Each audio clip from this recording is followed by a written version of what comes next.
Broadcasting from Salisbury University campus, this is WSDL Ocean City, NPR News Talk 90.7, putting Delmarva first.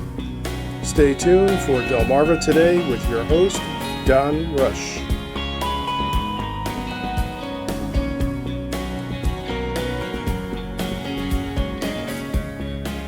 The mass shootings in El Paso and Dayton that left 31 dead and dozens more injured have shocked the nation. Welcome to Delmarva Today. This is Don Rush. In El Paso, where 22 were killed and 24 were injured by Patrick Cruces, he opened fire after posting his concerns about an Hispanic invasion of Texas. In Dayton, Ohio, Connor Betts shot and killed 12 people, wounded 14 more. The FBI says he was exploring what they called violent ideologies. Meanwhile, the shootings and President Trump's visits to the cities have come amid a storm of political outrage by Democratic candidates and sharp tweets from the president. Here in Salisbury, a vigil was held last night at the Asbury United Methodist Church to grieve for the loss of life. In our studio this morning is Tom Pasmore, senior pastor at Asbury United Methodist Church, and John Wright, the pastor of the Unitarian Universalist Fellowship. And to take a look at the politics and civil liberties issues is Salisbury University political science professor Michael Laughlin. Welcome all to the program. Thank you. Thank you. Honored to be here. So we're going to give at least a little sense of what it was like last night at that vigil, and then we'll come back.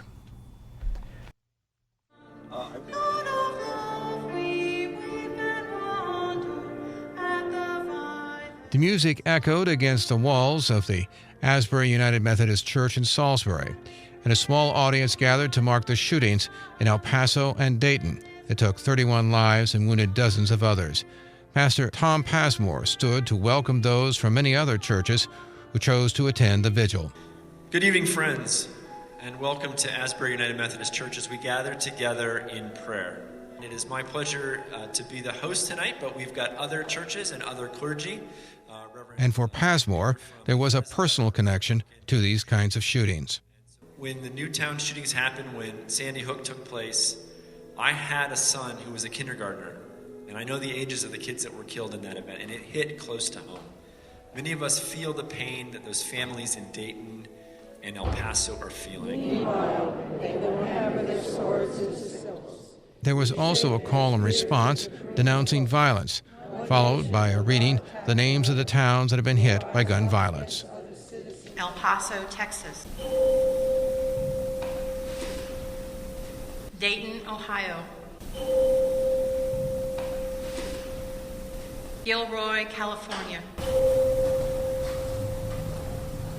Virginia Beach. For many who attended, there was a sense of shock at the carnage of last weekend. For Suzanne Perry Loss, it was, I just feel so much sympathy and empathy for these victims and the whole situation of gun violence. Just not again, and oh, how horrific.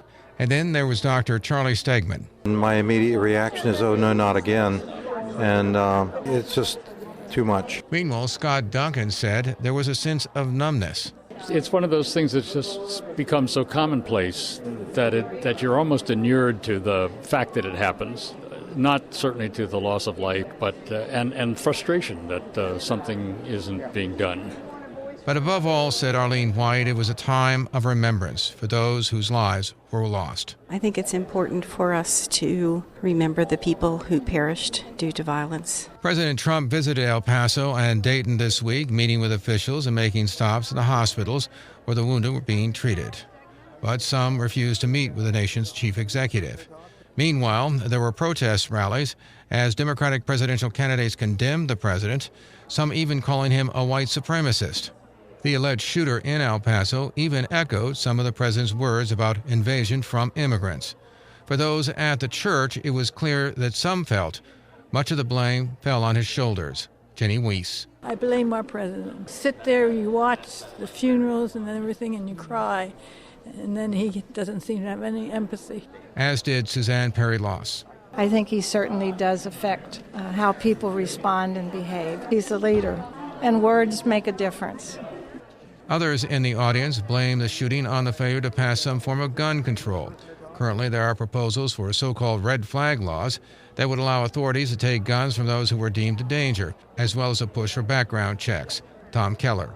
I think there's going to be a time when we will not have pistols and other kinds of armed pieces of steel that take people's lives. We can't let it go on like this. But despite the president's suggestion that he might back some form of background checks, there is doubt that the Senate would approve such a measure. Dr. Charlie Stegman, who has been working on gun control issues, believes that there is movement building to finally enact some kind of legislation. After we get more leadership there and different leadership there, I think all this will accumulate and finally tip the balance. That's my hope. A number of attendees noted, however, that the political atmosphere goes beyond simply the president or guns.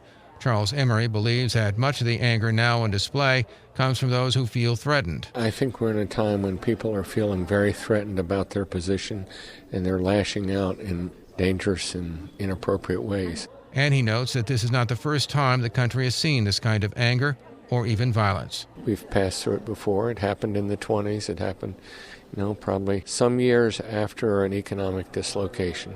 But Barbara Emery points to something new in this 21st century environment: social media. What is new is the extent of the reach and the ability of people on the margin to gather together and organize. And that's different. As for those who came to this elegant church with its red carpet and tall windows, it was a time to reflect and gather together. Pastor Pasmore. When violence affects one community, it affects other communities. And we just want to pull Salisbury together and have this opportunity to grieve and to mourn and to pray. And then if people feel led, our motto here is faith in action. We want people to take action if that's what they feel called to do.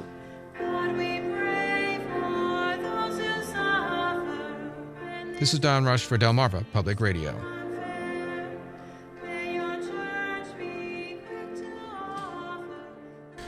And that, of course, were some of the people who were attending the vigil last night. And I wanted to turn to Pastor Pasmore. Tell me a little bit about how this vigil came about, what your own personal feelings were about what happened in El Paso and Dayton.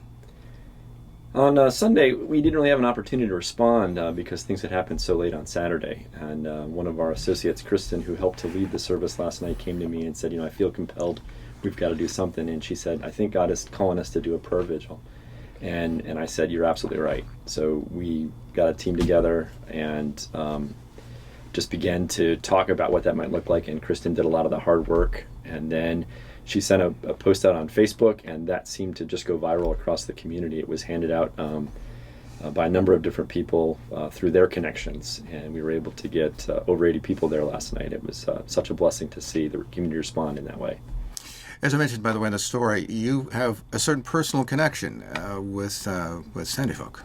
Yeah, it was not direct. It was more indirect. My son was the same age as the kids that were killed, and when I read it in the paper, I couldn't do anything else but weep and just break down. And my wife did too. We just talked about it for the rest of that day. What would it be like to lose a child in such a horrific way? And just the outpouring of pain and grief that we had, it really galvanized us to work on nonviolence and to move forward doing that.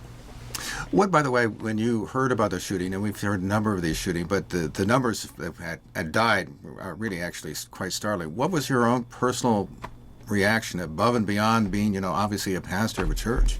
I echo with what we heard in the story that it's not again. Here we are, over and over and over again. It just seems to keep happening, and I was just devastated. And I also echo with that person that spoke about being numb. That we as a country have often become numb. It's only 9 people. It's only 22 people, and I think last night allowed us to feel some of that pain again, because without that pain present, there's no impetus to move and to act. John, I want to turn to you with the Unitarian Universalist Fellowship. What was your own personal reaction when you heard the news, obviously, and did the vigil help? My personal reaction, much like Tom's, was not again. But the reality is that gun violence in this country, the mass shootings get all the attention, but it is far deeper than that. About 600 women per year are murdered by their partners. It's the statistics are staggering, and so in addition to everything else, honestly, I'm angry. I'm angry that we keep doing it over and over again and nothing gets done. And last night, I think for me, that vigil was important on a number of levels, but I think the most profound part of that vigil, at least for me, was they had set up these two metal bars, and they invited the congregation to come, and they had hammers and bang on those metal bars. And that was profound for me in terms of being able to express some of that anger and outrage, and hearing that clanging of people, of others banging on those bars and hearing their outrage. I think that for me was perhaps the most important, or at least touching, part of that whole service. Do you think that there is some change going on in the country in terms of gun violence, for one, but maybe even the political rhetoric, which we'll talk about in a few minutes? Or is there change? Are we moving through a period? I would like to believe that is true. Unfortunately, when these mass shootings happen, there's this rhetoric. Everyone is, speaking about change and speaking about change and speaking about change, and then it doesn't actually happen. We go back to our regular lives without thinking about the fact that, in fact, we're killing ourselves and each other, not just at those moments when the mass shootings happen, but every day it's happening. And that doesn't seem to be changing. It's certainly not on the level that I would like to see. I want to turn to you, Michael Laughlin. What do you make of well, first of all, what was your own personal reaction to it? I know you're a pacifist, amongst other things, but that not only were these shootings, which seem now to be very regular and even connected in some fashion to some ideology, but that I think in the case of Dayton, the people were killed within about 32 seconds. Yeah. Unsurprising. I mean, I teach my policy class at Salisbury University, and one of the things we talk about in public policy is forecasting problems. And these recent massacres are entirely predictable. With no change in public policy, we can anticipate more. We've anticipated some in the past. So in that respect, as horrific as they were unsurprising in terms of the phenomena itself. What we seem to be having in part at this moment in time, maybe it'll change down the road, is that there is almost a marriage between the shootings on the one hand and what we see as extremist rhetoric and extremist groups on the other. One can connect them with the president if one likes. And I recall the same kind of thing occurring, for instance, in the mid-1990s, in which there was this ginning up of right-wing groups. And then, of course, there was this punctuation point with Timothy McVeigh and the bombing of Oklahoma City.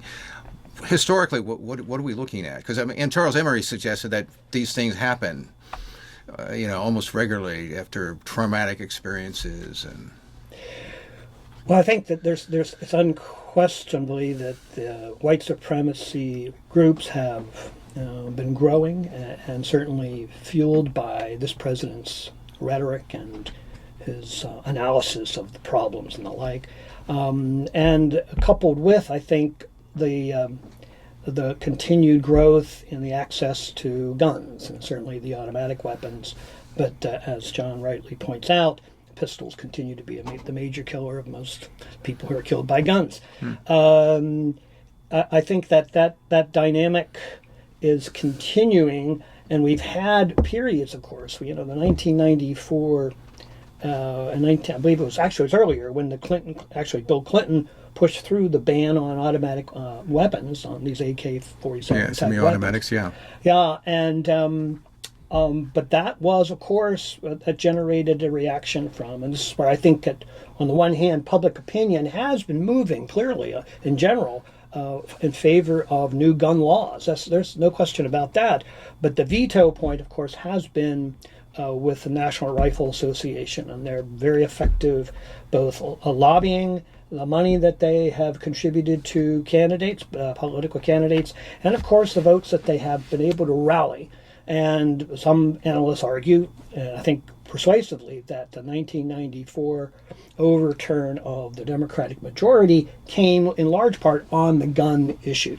So that even today, Democrats, particularly Democrats who come from rural areas, like Wacomico County or whatever in our area, they are hesitant and reluctant to embrace really powerful gun control laws for fear of the reaction from gun rights advocates and the National Rifle Association.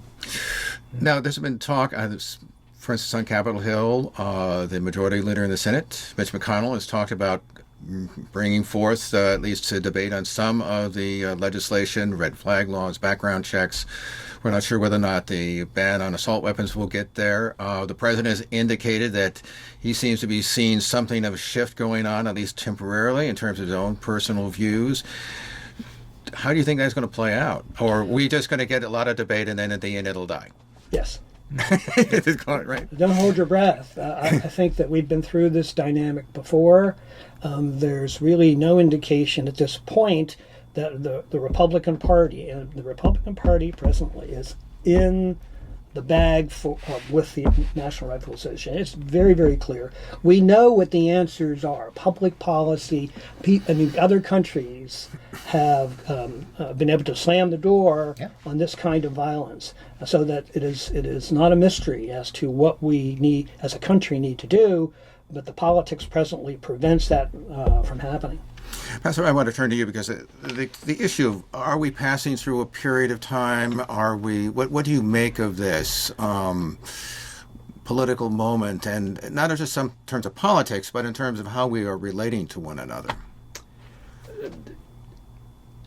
I think things do happen in a cycle. I think that's evident from what we see in terms of Scripture and the way that it talks about the nation of Israel as an example of approaching God and then backing away. I think we see some of those things repeat time after time, and one of the struggles is how to break those cycles. We see generations of families within the church that have dealt with a variety of different things, whether it be addiction or violence, and those seem to perpetuate through the generations. It's how do you break those cycles? So I think it's going to take, in addition to work on policy level, work for those of us who are in local churches and community grace groups to change hearts and to continue to work at a local level on the things that we can affect, as well as doing the work on a national level and on a political front to make change happen. By the way, you indicate, by the way, in the interview, you said that this is a moment of prayer, but if you want to take some action, that's maybe the second half. Elaborate a little bit about that? Sure. When we talk about faith in action, it really is prayer gives us the strength and the power and the encouragement, the hope to go out and do something about it. So, we advocated last night for people to do something. We had a handout that went out with those that came to the prayer vigil, inviting them to first and foremost care for the victims who have been affected by these tragedies and gun violence wherever it may happen. For Dayton and El Paso, there are community foundations where donations can be made to assist victims, and we invited people to write letters to them, care of those foundations for the victims or those families that have been affected. So that's an effective way to connect people. And then there was also information about if people want to take political action or people want to take other action in the community, for them to do that as well. Pastor Wright, what about you? Is this a momentary thing? Are we going to be locked in here for another 10 years with this stuff? We have the guns, which is one element, but the other element, which seems to be rapidly rising, is marriage with an ideology. In faith communities, we talk a lot about prophetic voice, having a prophetic voice, and I believe, this is traditions handed down from from the very earliest days of religious experience. That is, our obligation as people of faith is to have courage and speak out for truth and righteousness. I'm sounding like an Old Testament preacher here. Amen, brother. And courage requires that we speak out for what is right in spite of the consequences. And I think that's, Michael, when you were talking about our leaders, that's what's required, is that they speak out, stop worrying about whether or not they're going to be reelected and start speaking out with a prophetic voice, which all of us need to do. That's what you were talking about last night with supporting those who are hurting, and also taking a stand and letting people know that it has gone on long enough. And I don't think that's a temporary thing. I think that's what we as people of faith are required to do day in, day out, 24 hours a day, 7 days a week. You see this as an ongoing struggle. Oh, yeah. Amen, brother. It absolutely is. Michael, I want to turn to you because one of the issues is not only guns, but there has been a call for some kind of action taken against domestic terrorism. We know that some of the offices have been dismantled within the Justice Department when it comes to domestic terrorism. We heard earlier, actually, on Delmarva Today, or Delmarva Public Radio, the comptroller, Peter Francho, talk about, we got to go in, we got to interrogate these people, we got to arrest them. Obviously, there's a First Amendment issue. How does all that play out? Because this is far more complicated than, say, dealing with international terrorism, where the government says, or the State Department says, this is a terrorist group, so now if you're associated with it, right? But I don't think you can do that domestically. Be careful what you wish for. I'd encourage your listeners to reread some of their history on a program called COINTELPRO, which was a counterintelligence program started back in the 50s by J. Edgar Hoover, who was then director, of course, of the FBI, and it was sustained all the way through the early 1970s. And the focus of the FBI's program was to ferret out groups that were deemed subversive to the United States. And of course, who did they focus on? Martin Luther King, civil rights movement, the anti-war movement, feminist organizations, environmentalist organizations, and they pursued all kinds of tactics, such as